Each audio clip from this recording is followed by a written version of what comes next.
नमस्कार मित्रों, स्वागत है आपका मेरे YouTube चैनल ज्ञान चक्र एग्जाम प्रेप में।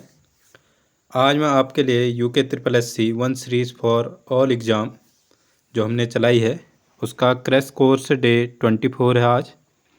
इसमें हिंदी में हम पढ़ेंगे संधि, हिस्ट्री में पढ़ेंगे हम सैयद वंश और लोधी वंश, उत्तराखंड में पढ़ेंगे हम उत्तराखंड की मिट्टी। तो चलिए शुरू करते हैं आज की क्लास। संधि इंग्लिश में कॉम्बिनेशन कहते हैं इसे। परिभाषा दो निकटवर्ती वर्णों या अक्षरों के मेल से जो परिवर्तन होता है उसे संधि कहते हैं। यानी जब दो शब्द एक दूसरे के समीप आते हैं तो पहले शब्द का अंतिम वर्ण और दूसरे शब्द के प्रारंभिक वर्ण में जो परिवर्तन होता है उसे संधि कहते हैं। आप लोग समझ गए होंगे। इस समीपता को संहिता भी कहा जाता है। संधि का ही ये संधि विच्छेद है सम धन दी, जो ऊपर बिंदित है उसका म हो गया धी। इसका अर्थ होता है मिलना। जैसे उदाहरण के लिए विद्याधन आलय, पहले शब्द का अंत हुआ आ में, ठीक है, इसमें आ चुका है। दूसरे शब्द की शुरुआत हुई आ में, दोनों जुड़ के क्या हो गए आ, बड़ा आ या दीर्घ। संधि विच्छेद जब दो शब्द मिलकर नया शब्द बनाते हैं उसे संधि कहते हैं। जब उस शब्द को अलग अलग किया जाता है तो उसे संधि विच्छेद कहते हैं। यह उदाहरण देवालय, देवधनालय, आगे ओ था और पीछे आ, दोनों मिलके क्या हो गए आ। रमाधन ईस, आगे ओ है, मतलब आगे रमाधन ईस आ धन ई मिलके क्या हो गए ए, तो ए की मात्रा आ गई इधर। भानुधन, भानुदय, भानुधन उदय, ऊ छोटा ऊ फिर ऊ, तो ये दीर्घ ऊ बन जाएगा। संस्कृत में संयुक्त शब्द लिखने की परंपरा के कारण संधि अत्यंत महत्वपूर्ण है। संधि के प्रकार हैं। संधि के मुख्यतः तीन भेद होते हैं: स्वर संधि, व्यंजन संधि और विसर्ग संधि। हमारे सिलेबस में यही दो संधियाँ दी गई हैं और मैंने आज शब्द विचार वाला जो दे रखा था कारक के बाद वो अभी छोड़ रखा है, क्योंकि शब्द विचार हम बाद में करेंगे। जिस टाइम एग्ज़ाम से थोड़ा पहले 5-5 करके करेंगे तो वो ज़्यादा इफेक्टिव होगा उस समय। विसर्ग संधि सिलेबस में नहीं दी गई है। स्वर संधि, आज स्वर संधि के अंदर भी दीर्घ संधि पढ़ेंगे। स्वर संधि दो स्वरों के, ठीक है, जब स्वर मिलेंगे, स्वर का मेल से परिवर्तन होता है तो उसे स्वर संधि कहते हैं। स्वर संधि के 5 मुख्य भेद हैं: दीर्घ संधि, गुण संधि, वृद्धि संधि, यण संधि, अयादि संधि। दीर्घ संधि आ गया। अब इसके नियम क्या होते हैं? जब दो समान वर्ण ह्रस्व या दीर्घ कुछ भी हो सकते हैं, ओ ई उ री, ये ह्रस्व स्वर होते हैं, पास आते हैं तो मिलकर दीर्घ स्वर हो जाते हैं, ओ ई उ ये री। अगर नीचे से ऐसा ऐसा टाइप का होगा तो मतलब दो री मिलके बना है वो। पहले तक इसमें नियम था कि जैसे री को ऐसे लिखते थे, एक री इस टाइप का छोटा वाला री, इस टाइप का बड़ा वाला री। अब दोनों एक ही हो गए हैं तो दोनों इसी री को ज़्यादा मानते हैं।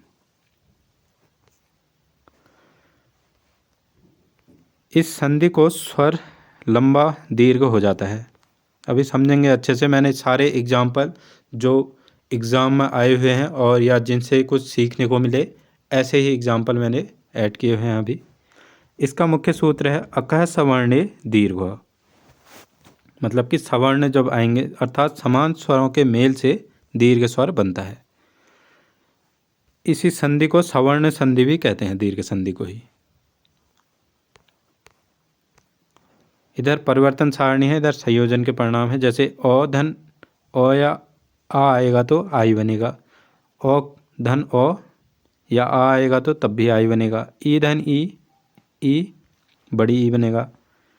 ई धन ई ही बनेगा।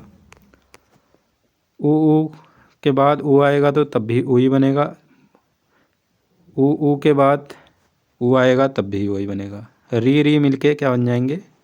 बड़ी री। अब एक एक करके एग्जाम्पल हैं। औ धन औ मिलके आ बनेंगे, जैसे हिम धन अंशु, इसका क्या हो गया, मिलके आ बन गया। देखो ये हिमांशु, हिम का अर्थ क्या हुआ, बर्फ, और अंशु का मतलब क्या होता है, किरण।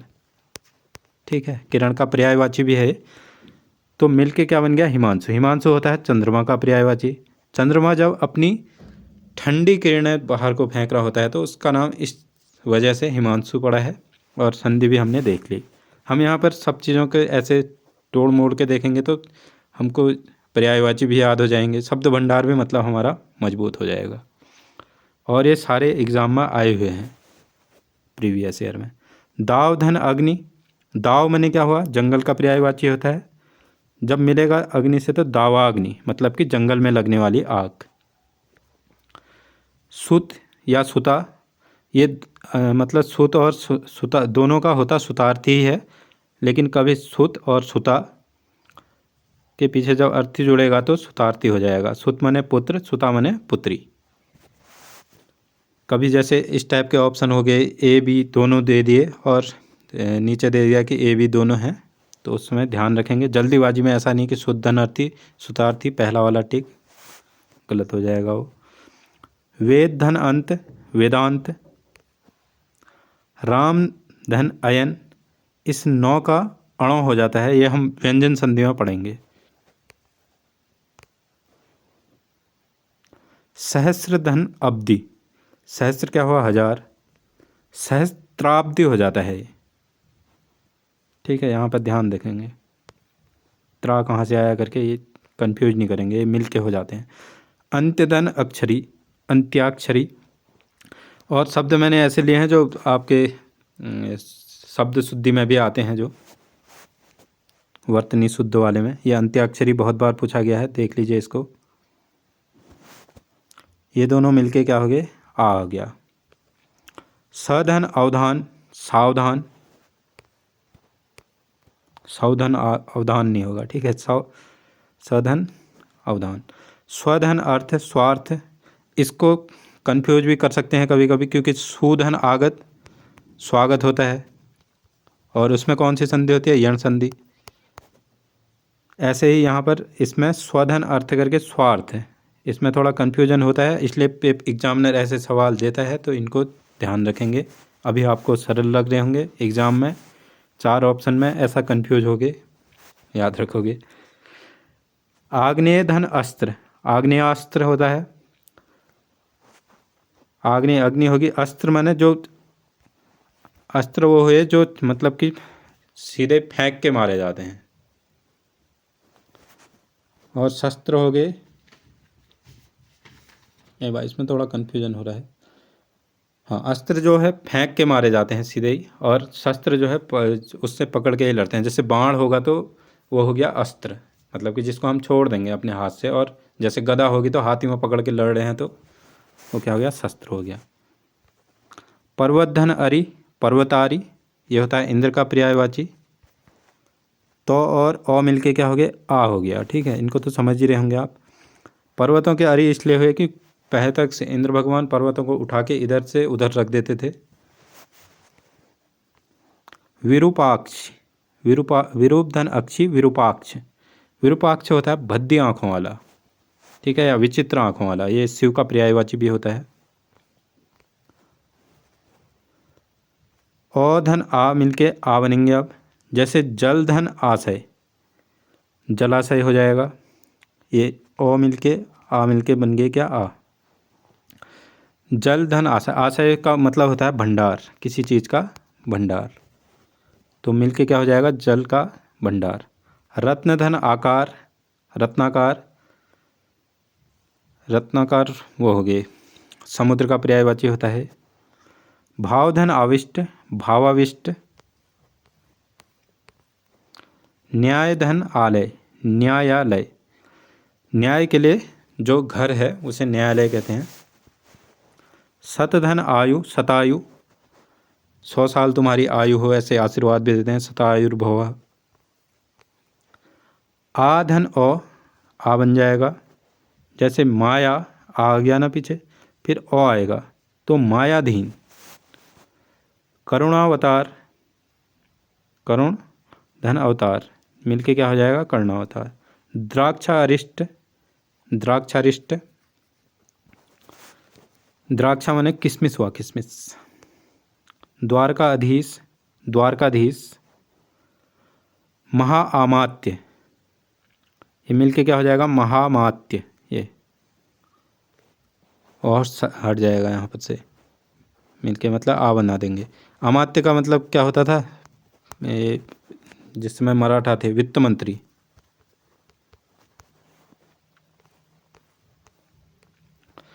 अब आ वाले आएंगे और आ जाएगा। महाधन आत्मा, महात्मा, महान है जो आत्मा। अगर इसके पीछे भी यो लगा दूंगा तो मैं क्या हो जाएगा, महामात्य हो जाएगा। महात्म्य मतलब। विद्याधन आलय, विद्यालय। वार्तालाप, इनको आप समझ ही रहे होंगे, फिर ज़्यादा बोर भी हो जाते हैं आप लोग ज़्यादा बताने में। प्रेरणास्पद, प्रेरणा लेने योग्य, प्रेरणास्पद। चिकित्साधन आलय, चिकित्सा के लिए आलय मतलब घर, चिकित्सालय मतलब हॉस्पिटल। ई धन ई, बड़ा ई हो जाएगा।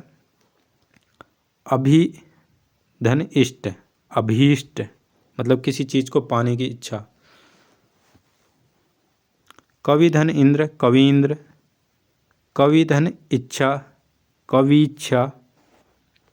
ये यहाँ पर सरल लग रहे हैं, अगर ऑप्शन में आएंगे तो फिर वहाँ पर कठिन हो जाता है, इसलिए ध्यान से देखिए संधि विच्छेद भी और संधि भी, क्योंकि एक सवाल इससे बनता ही बनता है।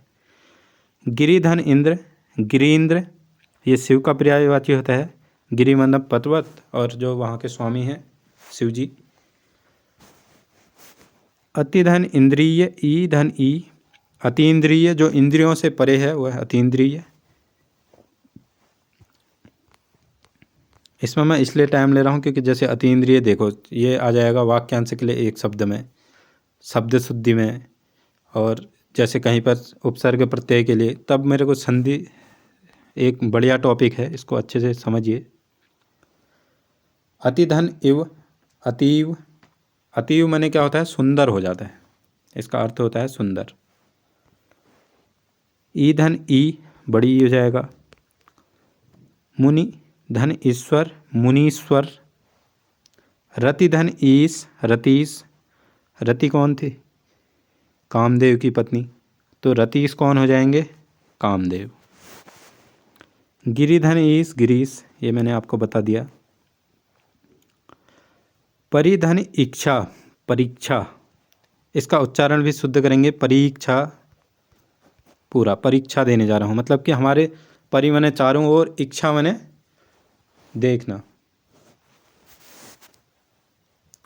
ठीक है। और अगर इसका ही हो जाएगा, परीक्षा लिख दिया मैंने, छोटी ई लगा दी, तो इसका अर्थ होता है कीचड़। अधिधन ईक्षक, ईक्षक का अर्थ होता है देखने वाला, अधीक्षक देखने वाला, मतलब इनको आप लोग लिख भी लीजिएगा। अधीक्षक हुआ किसी चीज के अंदर तक देखने वाला।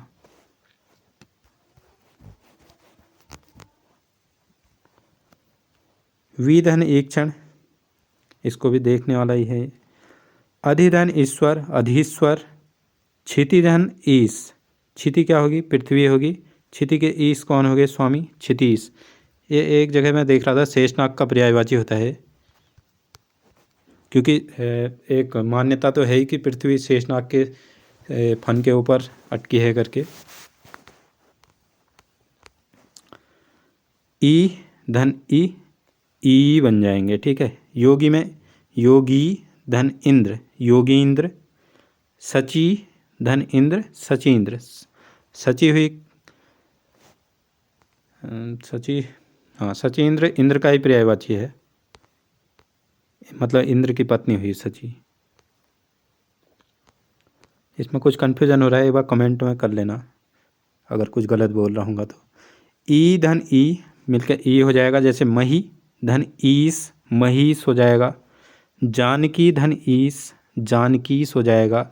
जानकीस राम हुए, जानकी जी के पति। रजनी धन ईस, रजनीश चंद्रमा का पर्यायवाची है, क्योंकि रजनी का अर्थ होता है रात और ईस माने स्वामी। योगी धन ईश्वर आ गया है। गौरी धन ईश, गौरीश। गौरी मतलब शिव जी के लिए प्रयोग होता है ये शब्द। गौरा माता आपने देखी है। ऊ धन ऊ, बड़ा ऊ बन जाएगा, यह हर्ष दीर्घ। बहु उद्देशीय, बहुत, ये वाले बहु का अर्थ होता है बहुत, मतलब कि जैसे बहुउद्देशीय परियोजना कहते हैं ना, उसके बहुत सारे उद्देश्य होते हैं। सिंचाई के लिए भी होती है, और चीज़ों के लिए भी होती है, बिजली के लिए भी होती है, तो बहुउद्देशीय परियोजनाएं हुई। अगर इसी की जगह बहु आएगा तो वधु वाली बहु हो जाएगी। मतलब लघु धन उत्तर, लघुत्तर। सुधन उक्ति, सूक्ति। सु माने अच्छा, उक्ति माने कहना, अच्छी उक्ति कहना, अच्छी है जो उक्ति, सूक्ति। ऊ धन दीर्घ ऊ, तो ऊ हो जाएगा। लघु धन ऊर्मी, लघु उर्मी। लघु माने छोटा, उर्मी माने लहर, तो लघु उर्मी मतलब कि छोटी है जो लहर। सिंधु उर्मी, ऐसे ही सिंधु की लहर। धातु धन ऊष्मा, धातु ऊष्मा। दीर्घ मिलकर दीर्घ हो जाएंगे, ठीक है। भूधन ऊर्ध्व, भूर्ध्व। सरयू धन ऊर्मी, सरयूर्मी, सरयू की लहर। भूधन ऊष्मा, भूष्मा। भूधन ऊर्जा, भूर्जा। ये ऊ मिलके ऊ बन जा रहे हैं, ठीक है। एक इसमें भी होता है जैसे गुरु, ये वाले गुरु क्या हो गए, आचार्य जी वाले। अगर गुरु लगा दिया तो ये वाला गुरु यहाँ पर घुंटी, तो ये हो गया बड़ा, ठीक है। अब री वाले आएंगे, ये पेपर में आते भी हैं, इसमें कंफ्यूज भी होते हैं आप लोग। पितृधन ऋण, यहाँ भी री आ गया एक, और री मिलके क्या हो जाएंगे, डबल। अगर ऐसा बना है, मैंने आपको बता दिया कि ये दो री हैं, पितृण हो जाएगा ये। मातृ धन ऋण, मातृण करके आएगा सब। भातृधन रिद्धि, भातृद्धि। अब हम पढ़ेंगे उत्तराखंड में मिट्टी, सॉइल ऑफ उत्तराखंड। मृदा की परिभाषा देख लेते हैं। मृदा वह प्राकृतिक पिंड है जो अपक्षयित खनिजों एवं कार्बनिक पदार्थों के मिश्रण से बनी होती है। यह पृथ्वी की सतह पर एक पतली परत के रूप में फैली रहती है, आपको पता ही है ये सब। इसमें पाए जाते हैं खनिज, पाए जाते हैं जैव पदार्थ, पाए जाते हैं जल, पाया जाता है वायु, पाई जाती है सूक्ष्म जीव पाए जाते हैं। इन तत्वों के अनुपात के आधार पर भारतीय कृषि अनुसंधान परिषद ने मिट्टी को 8 प्रमुख प्रकारों में बांटा हुआ है। जलोढ़, लाल, काली, लेटेराइट, मरुस्थलीय, पर्वतीय, पीट व दलदली, लवणीय व क्षारीय मृदा। मृदा पहले भारत में देख लेते हैं। जिस दिन भारत में मृदा पढ़ेंगे उस दिन फिर इसको और रिवीजन कर लेंगे, तो रिवीजन से याद भी हो जाएगा हमको कहाँ पर है। अभी खाली ये देख लेते हैं। जैसे जलोढ़ मृदा कहाँ है, जहाँ जहाँ पर ये ग्रीन टाइप का है, ठीक है। सबसे ज़्यादा यही मृदा है, देखिए 29%, 29.55। इसके भी फिर भाग होते हैं, खादर एवं बांगर। खादर नई और बांगर पुरानी जलोढ़। इसको मैं उस टाइम में ज़्यादा पढ़ाऊँगा, अभी हल्का हल्का देख रहे हैं, ठीक है। काली मिट्टी कहाँ पाई जाती है, काली मिट्टी इस दक्कन क्षेत्र में पाई जाती है 19%। इसे रेगुर मिट्टी या काली कपासी मिट्टी भी कहते हैं, क्योंकि ये कपास के लिए अच्छी होती है, और स्वतः जुताई वाली मिट्टी भी कहते हैं इसे। लाल मिट्टी यहाँ पाई जाती है, देखो ये। अभी मरु शुष्क मृदा कहाँ पाई जाएगी, यहाँ है रेगिस्तान वाले राजस्थान के इलाके में। लेटेराइट मिट्टी यहाँ पाई जाती है, नीले नीले में देखिए ये। पर्वतीय मृदा पाई जाती है, इसे वन मृदा भी कहते हैं, के नाम से भी जाना जाता है। घाटियों में दुमटी और पानसू में होती है, मोटे कण वाली होती है, ठीक है। पर्वतीय मृदा कौन, देखिए ये वाला कलर है ना, ये उत्तराखंड में भी यही मृदा पाई जाती है, पर्वतीय मृदा। अभी फिर उसके भी भाग देखेंगे। हिम क्षेत्र और धूसर और भूरी मिट्टी, ये धूसर और भूरी मिट्टी है, ये हिम क्षेत्र है। ये देखिए ये सफ़ेद सफ़ेद टाइप का। लाल और काली मिट्टी यहाँ पर है, ये।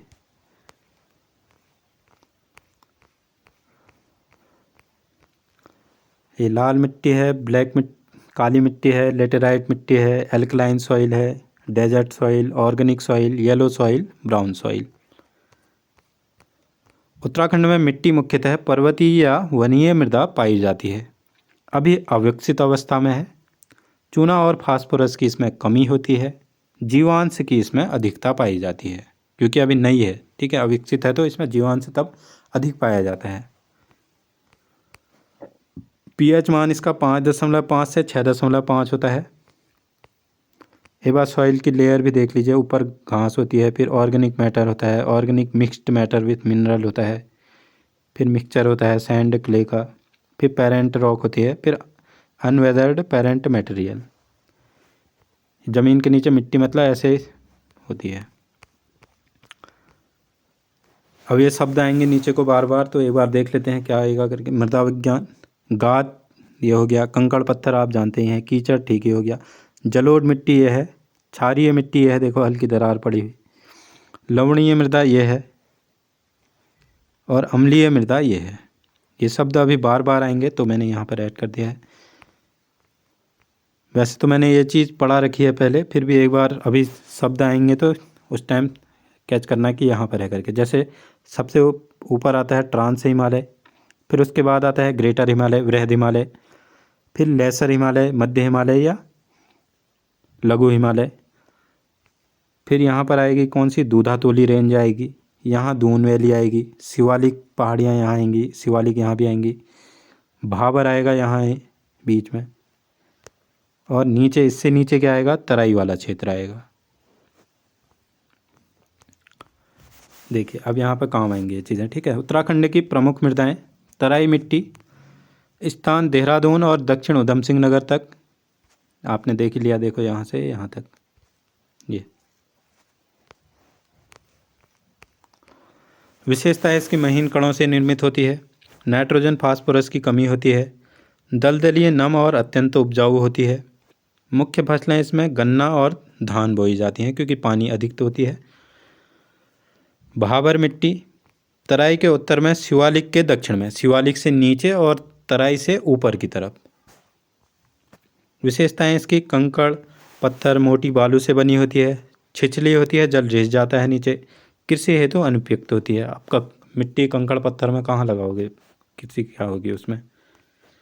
चरागाही मृदाएं, नदियाँ व जलधाराओं के किनारे पाई जाती हैं। नदी और जलधाराओं के जो किनारे में मृदा पाई जाती है वो चरागाही मृदा होती है। इसके भी अलग अलग प्रकार होते हैं, जैसे मटियार दोमट, नाइट्रोजन व जैव पदार्थों की अधिकता होती है इसमें, अत्यधिक चूनेदार दोमट, कम चूनेदार दोमट, गैर चूनेदार दोमट, बलुई दोमट। अब बात करेंगे हम टर्शियरी मिट्टी की। शिवालिक पहाड़ियाँ व दून घाटियों में पाई जाती है टर्शियरी मिट्टी। ये इस टाइप के सवाल बनते हैं तो आप लोग ध्यान दीजिएगा। विशेषताएं इसमें हल्की होती है, बलुई छिद्रमय होती है, कम आर्द्रता ग्रहण करती है। दून घाटी में जैव पदार्थ अधिक और आर्द्रता धारण शक्ति बेहतर होती है, मतलब कि दून घाटी में पाई जाती है और वहाँ ये चीज़ें अधिक होती हैं जो और जगह कम होती हैं। क्वार्ट्ज मिट्टी, नैनीताल के भीमताल क्षेत्र में क्वार्ट्ज सेल आदि चट्टानों से विदीर्ण होने से बने रहती हैं, ठीक है। क्वार्ट्ज, इन चीज़ों को एक बार आप लोग सर्च भी कीजिएगा, मैंने खाली मिट्टी क्या लगाऊं करके नहीं लगाई फोटो है। हल्की और अनुपजाऊ होती है, इतना आप भी ढूंढिएगा, अच्छा मज़ा आएगा पढ़ने में भी। ज्वालामुखी मिट्टी, नैनीताल भीमताल क्षेत्र में जहाँ पर ज्वालामुखी फूटे रहेगा उसके बाद जो काली टाइप की मिट्टी होती है, ये आग्नेय चट्टानों से इसका निर्माण होता है। हल्की, बलुई और कृषि योग्य होती है ये। दोमट मिट्टी शिवालिक की ढालों व दून घाटी में पाई जाती है। इसकी विशेषता है हल्का चिकनापन होता है इसमें, चूना लौह अंश व जैव पदार्थ इसमें विद्यमान होते हैं। भूरी लाल पीली मिट्टी नैनीताल मसूरी चक्राता क्षेत्र में पाई जाती है। इसका निर्माण होता है चूना, बलुआ पत्थर, सैल, डोलामाइट चट्टानों से, तभी इस क्षेत्र में ज़्यादातर ये चीज़ें पाई जाती हैं। इसके लिए आप खनिज वाला चैप्टर देख लीजिएगा। ये सब चीज़ें मैं जोड़ते जोड़ते पढ़ा रहा हूँ, आप लोग इसको शुरू से फॉलो कीजिएगा तो आप लोग मतलब काफ़ी अच्छी समझ बन जाएगी आप लोगों की। रंग इसका भूरा लाल पीला होता है। उपजाऊ व आर्द्रताग्राही होती है। लाल मिट्टी पहाड़ी ढालों व किनारों में पाई जाती है। ये पहाड़ों की ढालों में या किनारों में पाई जाती है, ठीक है। असंगठित होती है और कम उपजाऊ होती है लाल मिट्टी, तब इसकी ईंट ईंट बनाते हैं। वन की भूरी मिट्टी राज्य के अधिकांश वनीय क्षेत्रों में पाई जाती है। विशेषताएं इसकी जैव तत्व अधिक होते हैं, इसमें चूना फास्फोरस की कमी होती है। भस्मी मिट्टी कम ढाल वाले पर्वतीय अंचलों में पाई जाती है, जहाँ पर कम ढाल है और पहाड़ी क्षेत्र हैं वहाँ पर भस्मी मिट्टी पाई जाती है। उप उष्ण देशीय या समशीतोष्ण क्षेत्रों में पाई जाती है। उच्चतम पर्वतीय छिछली मृदा ऊंचे शुष्क हिमानी क्षेत्रों में कम वर्षा वाले स्थानों में पाई जाती है। इसकी विशेषताएं हैं अपरिपक्व है, पतली परत है इसकी, वनस्पति का इसमें अभाव पाया जाता है उच्चतम पर्वतीय छिछली मृदा में। उच्च मैदानी मृदा स्थान 4000 मीटर से ऊपर घास के मैदानों में ये मृदा पाई जाती है। इसकी विशेषताएं हैं हल्की क्षारीय होती है, कार्बनिक पदार्थ अधिक होते हैं इसमें, नमी की कमी होती है, चट्टानी टुकड़ों का इसमें मिश्रण पाया जाता है। उप पर्वतीय मृदा देवदार, स्प्रूस, ब्लू पाइन के वन क्षेत्र, जहाँ ये वन क्षेत्र होंगे वहाँ ये उप पर्वतीय मृदा पाई जाएगी। इसकी विशेषताएं हैं ऊपरी परत इसकी रेतीली व संगठित होती है, लेकिन निचली परत असंगठित होती है, मतलब कच्ची होगी, ठीक है। रंग इसका लाल भूरा पीला होता है। अधिक वर्षा से नमी ज़्यादा होती है इसमें। अब बात करेंगे हम सैयद वंश की। सैयद वंश 1404 से 1451 तक था, इतने एरिया में फैला हुआ है ये। हमने तुगलक वंश खत्म कर दिया था, तुगलक वंश के बाद अब ये है। इसका संस्थापक खिज्र खां था। खिज्र खां पहले पंजाब का सूबेदार हुआ, ये कहानी जैसी बता देता हूँ थोड़ी सी, ठीक है। खिज्र खां पंजाब का सूबेदार था और क्या कहते हैं, जब नसरुद्दीन मतलब तुगलक वंश का अंतिम जो नसरुद्दीन था, उसको जब तैमूर ने आक्रमण किया तो नसरुद्दीन यहाँ से भाग गया, गुजरात की तरफ को भाग गया, ठीक है। उस टाइम बीच में कौन आ गया, फिर यहाँ दौलत खां आ गया एक। थोड़े टाइम पर दौलत खां ने दिल्ली पर अधिकार कर लिया, ये भी कहीं का सूबेदार था दौलत खां। फिर दौलत खां को हराने के लिए खिज्र खां आया, खिज्र खां ने इसको भगा दिया मतलब यहाँ से, और खिज्र वंश ये इस वंश की सैयद वंश की स्थापना की। खिज्र खां 1404 से 1421 तक था, यह सिया वंश का था। शासनकाल इस सैयद वंश का 37 वर्ष रहेगा, कुल 4 शासक रहेंगे। सैयद वंश का संस्थापक पता ही है हमको। तैमूर ने इसे पंजाब और मुल्तान दोनों का सूबेदार बना दिया, ठीक है। पंजाब का तो पहले से था, ये मुल्तान का सूबेदार वो होगा दौलत खां, तो उसकी जगह इसने इसी को बैठा दिया। दौलत खां को हराकर दिल्ली का स्वतंत्र शासक बनाए। स्वयं को तैमूरियों का राज्यपाल मानता था, ये तैमूर ने बैठा रखा है तो तैमूरियों का राज्यपाल होकर के। सुल्तान की उपाधि और सिक्का जारी नहीं किया इसने, सुल्तान की उपाधि जारी नहीं की, बस ये राज्यपाल ही मानता था अपने को। खुतबा और तैमूरी शासक शाहरुख का नाम पढ़वाया इसने। रैयत आला की उपाधि धारण की। शासनकाल का अधिकांश समय इसका विद्रोहों के दमन में ही बीता, क्योंकि उसमें बहुत से विद्रोह हो रहे थे, दिल्ली पाना की चाह सब में थी।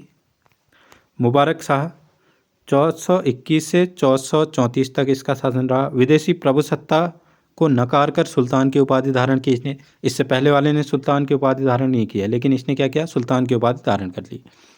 मालवा के हुसैन शाह और जौनपुर के इब्राहिम शाह सरकी के से संघर्ष हुआ इसका। अपने वजीर सरवर उल मुल्क के षड्यंत्र में मारा गया, इसके वजीर ने ही इसके खिलाफ षड्यंत्र किया और इसे मार डाला। दिल्ली का एकमात्र सुल्तान जो पिता के जीवन काल में ही सुल्तान बन गया, इसके पिता की मृत्यु नहीं हुई थी और यह सुल्तान बन गया। और ये इम्पोर्टेंट सवाल है, आया है। मोहम्मद शाह 1434 से 1443 तक था। 1440 में मालवा के महमूद शाह खिलजी ने दिल्ली पर आक्रमण किया। 3 दिन के युद्ध के बाद संधि हुई और महमूद शाह लौट गया। कुछ भी इम्पोर्टेंट नहीं है इनमें, ये आते भी नहीं है पेपर में, जो आते हैं वो मैं आपको बता दे रहा हूँ। अलाउद्दीन आलम शाह 1443 से 1451 तक था। सबसे अयोग्य और अंतिम सैयद शासक था। वजीर इसका हमीद खां से विवाद हो गया और यह बदायूं चले गया। 1476 में वहीं इसकी मौत भी होगी। इसके बाद पंजाब का जो सूबेदार बहलोल लोधी ने दिल्ली पर अधिकार कर लिया। ठीक है, जो सूबेदार थे फिर वो खुद ही अधिकार कर लेते थे अगर अयोग्य शासक हुए उनसे पहले तो। अब बहलोल लोधी लोधी वंश की स्थापना करेगा। 1451 से 1526 तक था लोधी वंश, इतने एरिया में फैला हुआ था। संस्थापक बहलोल लोधी ये अफगान थे। ठीक है, शाहू खेल शाखा का अफगान था ये। 75 वर्ष तक शासन था लोधी वंश का, कुल 3 शासक हुए इसमें। बहलोल लोधी 1451 से 1489 तक था, 1489। ठीक है, लोधी वंश का संस्थापक। दिल्ली के सुल्तानों में सबसे लंबा समय तक शासन करने वाला यही था, इम्पोर्टेंट हो जाता है ये भी। अमीरों से समानता का व्यवहार करता था, जो मतलब उसके दरबार में जो अमीर थे, सेठ वाले अमीर नहीं, मतलब जो इसके दरबार में उसमें अमीर कहते थे। अभी जब हम इसका प्रशासन पढ़ेंगे तो वहाँ पर आपको बताऊँगा मैं इन चीज़ों को। ऊंचे सिंहासन पर नहीं बैठता था, कालीन पर ही बैठता था, मतलब बीच में ही बैठ जाता था, चारों तरफ अमीर बैठ जाते थे इसके। व्यक्तिगत अंगरक्षक नहीं रखे इसने। भोजन अमीरों द्वारा बारी बारी भेजा जाता था। इसका मतलब रसोई, इसका खाना दरबार में नहीं बनता था, अमीरों के घर से आता था इसका खाना। ठीक है, बहुत ही डाउन टू अर्थ राजा था ये, तभी सबसे ज़्यादा समय तक रहा भी। बहलोली नामक इसने चांदी की मुद्रा चलाई, जो टंका का 1/3 हिस्सा थी। टंका भी आपको मैंने बताया है मुद्रा। जौनपुर के हुसैन शाह सरकी को हराया इसने। ग्वालियर के मान सिंह से कर वसूल कर लिया। अब है सिकंदर लोधी, 1489 से 1517 तक। हिंदू माता जयबंद का पुत्र था ये। कहीं पर लिखा है 1504, किसी किताब में 1504, किसी किताब में 1506। आगरा नगर की स्थापना की, इम्पोर्टेंट है, आता है सवाल। ज़्यादातर 1504 मानना, मतलब इसके समय से अब इब्राहिम लोधी और इसके समय में आगरा रहेगी राजधानी। और कुतुबुद्दीन जब वो ऐबक ऐबक थे, वहाँ लाहौर थी राजधानी, और बीच में जितने भी थे उनके समय में दिल्ली थी राजधानी। गजे सिकंदरी नामक नाप की इकाई प्रचलित की इसने। गरीबों को भत्ता देता था, कपड़े बेचकर अनाथ कन्याओं का विवाह कराता था। ये भी बढ़िया राजा था, लेकिन इसने महिलाओं और संतों को मकबरे पर जाने पर रोक लगा दी। कवि था, गुलरुखी नाम से कविताएं लिखता था, इम्पोर्टेंट सवाल है। इस्लाम के प्रति अत्यधिक कट्टर और हिंदू मूर्तियां तुड़वाता था ये, ज़्यादा कट्टर मुस्लिम था। इब्राहिम लोधी 1517 से 1526 तक लोधी वंश एवं दिल्ली सल्तनत का अंतिम शासक था। ग्वालियर के विक्रमजीत को हराया इसने। खतौली के युद्ध हुआ इसका राणा सांगा से पराजित हुआ ये, मेवाड़ के राणा सांगा से पराजित हुआ मतलब। अफगान अमीरों में मतभेद बढ़ गए। जब ये राजा था तो अफगान अमीरों में मतभेद बढ़ गए थे, जितने भी अफगान थे। पंजाब का सूबेदार दौलत खां लोधी, वह चाचा आलम खां लोधी, सब ने क्या किया, बाबर को बुलाया इनने कि ये कर नहीं पा रहा अच्छे से शासन। और ये दौलत खां तो पहले से ही चिड़ा हुआ था, आलम खां लोधी भी इससे चिड़ाई था इब्राहिम से। तो इनने सब ने बाबर को बुलाया। ठीक है, तो बाबर उसी समय जीत के रथ पर सवार था। अगले क्लास में मैं बढ़िया से बताऊंगा। 1525 में बाबर ने पंजाब जीता। ठीक है, पंजाब जीतकर भारत आया। फिर 21 अप्रैल 1526 को पानीपत का युद्ध हुआ, प्रथम युद्ध। बाबर बनाम इब्राहिम लोधी, और इब्राहिम लोधी इस युद्ध में मारा गया।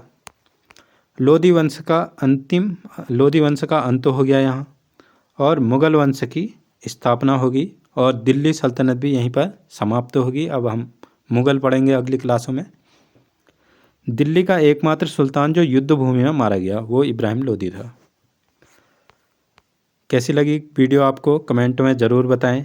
लाइक करें, शेयर करें दोस्तों के पास, सब्सक्राइब तो करें, और बेल आइकन भी दबाएं जिससे आपको नोटिफिकेशन मिलते रहें। Thanks for watching.